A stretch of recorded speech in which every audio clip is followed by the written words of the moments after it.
நான் 3 பருத்தி பால் கொடுக்குறேன் சார். நமஸ்தே. பருத்தி பாலுங்க. இந்த பருத்தி பால்ன்றது பருத்தி கொட்டை இருக்குனாங்க. அந்த பருத்தி கொட்டையிலிருந்து ஊற வச்சு நல்லா பசும்பால் மாதிரி காய்ச்சுவோங்க. இந்த பருத்தி கொட்டையில இருக்க பருப்பு வந்து ரொம்ப ரொம்ப உன்னதமானதுங்க. எப்படி உன்னதமானது கேளுங்க. பாதாம் பருப்பு இருக்கு, பிஸ்தா பருப்பு இருக்கு, முந்திரி பருப்பு இருக்குது, எத்தனையோ பருப்புகள் இருக்குது. ஆனா இது உடைக்கவே முடியாத ஒரு மிளகு மாதிரி இருக்கக்கூடிய பருப்பு தாங்க பருத்தி கொட்டையில இருக்கக்கூடிய பருப்பு.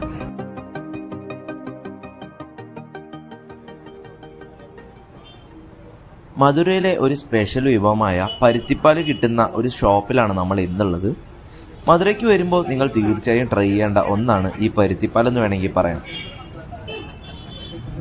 കഴിഞ്ഞ 100 വർഷമായി നടത്തി വരുന്ന ഈ സ്ഥാപനം ഇപ്പം നോക്കി നടത്തുന്നത് കറുപ്പസ്വാമി ചേട്ടനാണ്.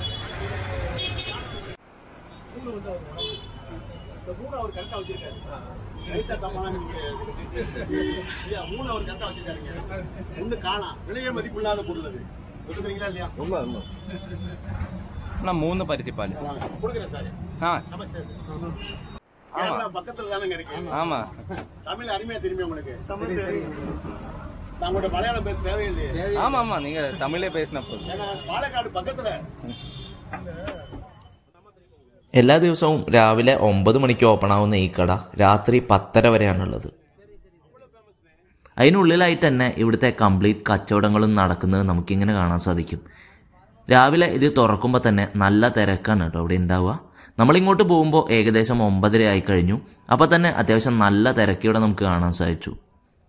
ഇവിടെ കിട്ടുന്ന മെയിൻ വിഭവം എന്ന് പറയുന്നത് പരുത്തിപ്പാലാണെങ്കിലും അതല്ലാതെ കമ്പങ്കൂള് പോലെയുള്ള കഞ്ഞിയുടെ ഡിഫറെൻറ്റ് വിഭവങ്ങളൊക്കെ നമുക്കിവിടെ ഇങ്ങനെ കാണാൻ സാധിക്കും കേട്ടോ. ഇതിൻ്റെ എല്ലാം തന്നെ റേറ്റ് ഭയങ്കര അഫോർഡബിൾ ആയിട്ടുള്ള റേറ്റ് തന്നെയാണ് വരുന്നത്. 15 രൂപയാണ് ഒരു കഞ്ഞിക്കെങ്കിൽ വെറും 20 രൂപ മാത്രമാണ് ഒരു പരുത്തിപ്പാലിനായിട്ട് ഇവർ ഈടാക്കുന്നത് കേട്ടോ. അതുപോലെ തന്നെ നമുക്ക് കഞ്ഞിയെല്ലാം ഇവിടുന്ന് വാങ്ങി കുടിക്കുന്ന സമയത്ത് അതിന് സൈഡായിട്ട് കഴിക്കാനുള്ള കൊണ്ടാട്ടങ്ങളും അച്ചാറുകളും എല്ലാം തന്നെ ഇവിടെ ഇതുപോലെ അവർ എടുത്തു വെച്ചിട്ടുണ്ട്. முதல்ல இந்த ஒரு வாட்டர் தரேன் உங்களுக்கு. உங்க ஏரியாவில் மலப்புள்ள டேம்ல தண்ணி இருக்கிற மாதிரி நான் ஈசனுடைய சிரசுல இருந்து வரக்கூடிய கங்கை உங்களுக்கு தரப்போறேன். கங்கைப்பா. ஈசனுடைய சிரசுல இருந்து வருது. நீங்க லேசா நினைக்கிறாங்க. நான் வந்து புனிதமான வாட்டர் பிடிங்க, கிளாஸ் பிடிங்க ஆளு கொண்டு. புனித கங்கை சொல்றாங்கல்ல, ஹரித்துவார்ல இருந்து அடிவாரத்துக்கு வருதுங்க கங்கை வாட்டர். ஹரித்துவார்ல இருந்து அந்த வாட்டர் எப்படி இருக்கு பாருங்க. சிரசுல இருந்து வரக்கூடியது.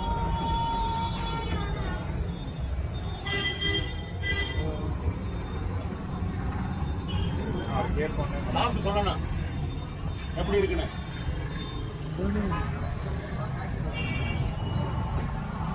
ഇളനീരോ?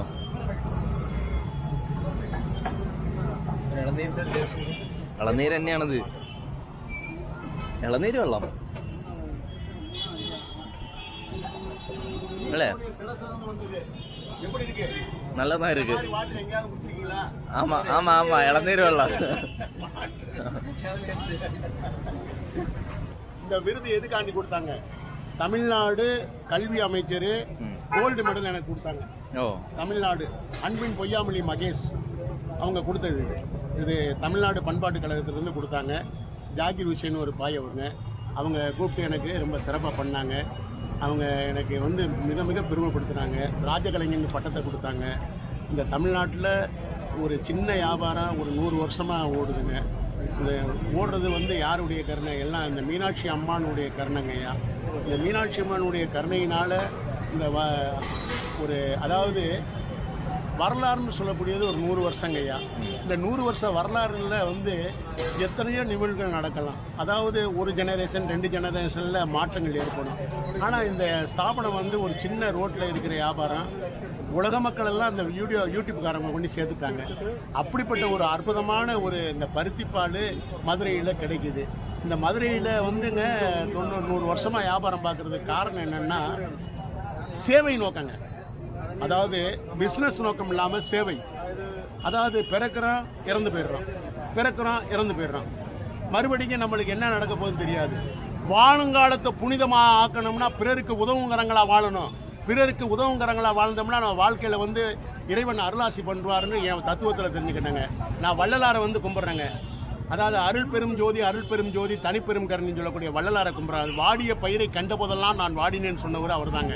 அப்படிப்பட்ட அந்த ஒரு அற்புதமான அந்த அவர் ஐயாவுடைய போதனையில் எனக்கு ஒரு 40 ரூபா விற்கக்கூடிய ஒரு பொருளை ஒரு 20 ரூபாய்க்கு நான் கொடுக்குறேன். ஆனால் இதே பிஸ்னஸ் நோக்கமாக இருந்தால் நான் 40 ரூபா கண்டிப்பாக வாங்கிடுவேன். என்னுடைய நோக்கமெல்லாம் மக்கள் சேவை பண்ணணும். ஏதோ நம்ம வகுறு எவ்வளோ கொள்ளணும் அந்த அளவுக்கு தானே நம்ம சாப்பிட முடியும். அதெல்லாம் உணர்ந்து மக்களுக்கு உதவுங்கிறங்களா இதை நான் செய்யன்றதுக்காண்டி இதை நம்ம வந்து ஃப்ரீ அலௌன்ஸ் பண்ணியாச்சுன்னா தள்ளுமுள்ளு பண்ணி அந்த கிரேட் ஆகி அந்த பிஸ்னஸை வந்து இது பண்ணிடுவாங்க. அதுக்காண்டி பின்னாடி நடக்க போகிறதையும் சொல்கிறேன், முன்னாடி நடக்கிறதையும் சொல்கிறேன். இது ஒரு அற்புதமான ஒரு பருத்தி பாலுங்க. இந்த பருத்தி பால்ன்றது பருத்தி கொட்டை இருக்குல்லங்க, அந்த பருத்தி கொட்டையிலிருந்து ஊற வச்சு நல்லா பசும்பால் மாதிரி காய்ச்சுவோங்க. இந்த பருத்தி கொட்டையில் இருக்க பருப்பு வந்து ரொம்ப ரொம்ப உன்னதமானதுங்க. எப்படி உன்னதமானது கேளுங்க.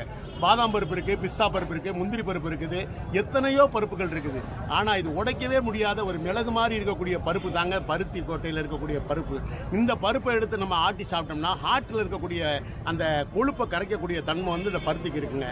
அதுபோல் கருப்பட்டியில் வந்து கால்சியம் இருக்குங்க. எலும்பை வந்து இரும்பாக்கிருங்க. எலும்பை வந்து நம்ம இரும்பாக்கக்கூடிய சக்தி கருப்பட்டிக்கு இருக்குது. ஆனால் பச்சரிசி மாவு சத்து, ரெண்டாவது ஏலக்காய், சுக்கு, திப்பிலி, சித்திரத்தை, அடிமதுரம், இப்படி பல்வேறு மூலிகை பொடிகள் எல்லாம் போடும்போது என்னாங்கன்னா உள்ளே இருக்க நம்ம வீட்டை கழுவி போகிற மாதிரி உடம்பை கழுவி விட்டு நம்ம கீழே கொண்டாந்து தள்ளி விட்டுருங்க. அப்படிப்பட்ட ஒரு அற்புதமான ஒரு பருத்தி பாலை வந்து மதுரையில் 100 வருஷமாக வியாபாரம் நடக்கிறோம்னா யாருடைய கருணை? இறைவனுடைய கருணைங்க. மங்களகரமாக அது சிறப்பாகவும் மங்களகரமாக அது ஓடிக்கிட்டு இருக்கிறதுக்கு காரணமே வந்து இறைவனுடைய கருணை. அதாவது கல் தோன்றி மண் தோன்றா முன் தோன்றியது இந்த மூத்த தமிழ்னு சொல்கிறாங்க. எத்தனையோ மொழிகள் இருந்தாலும் தமிழ் மொழி வந்து பழமையான மொழின்னு எல்லாரும் ஏற்றுக்கிட்டாங்க. ஆனால் அப்படிப்பட்ட இந்த தமிழ் வந்து கல் நொறுங்கிருச்சுன்னா மண் வருங்க. ஆனால் தமிழ் எப்படிங்க வந்துச்சு? தமிழ் எப்படி வந்துச்சு? கல் தோன்றி மண் தோன்றா முன் தோன்றிய மூத்த தமிழ். இதை வந்து பழமையான தமிழில் வந்து ஏற்கனவே ஏபி நாகராஜன் ஒரு சினிமா டைரக்டர் வந்து திருவிளையாடல் படத்தை சொல்லியிருக்காரு. அந்த நற்தமிழில் சொல்லிப்பாரு, பொங்குதோர் வாழ்க்கை அஞ்சரை தும்பி காமம் செப்பாது கண்டது முடியுமோ, பயிலியர் செய்யிலியர் கெயிலியர் நட்பின் அரிய கூந்தலில் நீயறியும் போவேன்னு சொல்லியிருக்காரு. அப்படிப்பட்ட ஒரு அற்புதமான அந்த தமிழுடைய அந்த ஓசையை கேட்கக்கூடிய என்னுடைய கேரளத்தினுடைய உறவுகள், என் தொப்புள்குடி சொந்தங்கள், என் உலக கடல் கடந்து வாழக்கூடிய என் கேரள மக்கள்கள், இந்த கைராளி டிவியில் லட்சுமி நாயர் அம்மா வந்தாங்க. இப்படி பல்வேறு நண்பர்கள்லாம் இங்கே நிறைய வந்தாங்க.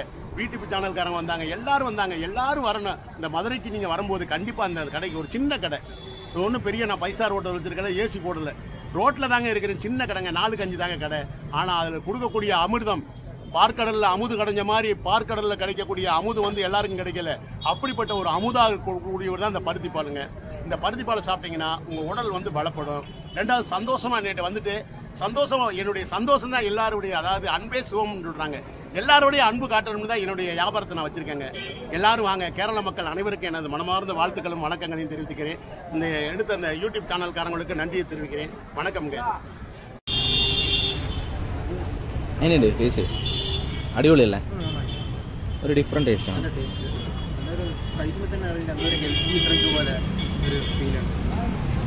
കൊടുക്കുന്ന പൈസയ്ക്ക് തീർച്ചയായും വെറുതെയായിട്ടുള്ള ഒരു ഡ്രിങ്കാണ് ഈ പരുത്തിപ്പാലെന്ന് ഞാൻ പറയും. കാരണം അത്രത്തോളം ടേസ്റ്റും അതുപോലെ ഒരു ഹെൽത്തി ഡ്രിങ്ക് കുടിക്കുന്ന ഫീലൊക്കെ നമുക്കുണ്ടായിരുന്നു. അതുപോലെ നിങ്ങളിനി പുതുതായിട്ടാണ് മധുരയ്ക്ക് പോകുന്നതെന്നുണ്ടെങ്കിൽ തീർച്ചയായിട്ടും ട്രൈ ചെയ്യേണ്ട ഒന്നാണിത്. അതുപോലെ ഓൾറെഡി ട്രൈ ചെയ്തിട്ടുള്ള ആൾക്കാരുണ്ടെങ്കിൽ അവരുടെ അഭിപ്രായങ്ങളും നിർദ്ദേശങ്ങളും എല്ലാം തന്നെ നമ്മുടെ കമന്റ് ബോക്സിൽ രേഖപ്പെടുത്താം. അപ്പോൾ അടുത്ത എപ്പിസോഡ് കാണുന്നതായിരിക്കും. Bye bye. ஒரு ஐயா வந்து எனக்கு ஞானத்தையும் புத்தியும் கொடுத்துட்டாருங்க. இந்த வாழ்க்கையில எதுவுமே நம்ம கொண்டு போக முடியாது, மற்றவங்களை சந்தோஷப்படுத்துன்னு சொன்ன ஒரு ஐயா தான். ஓகே ஓகே, எல்லாரும் சந்தோஷமா இருக்கு. சரி, கண்டிப்பா வரும்போது கண்டிப்பா. ஓகே, சரி.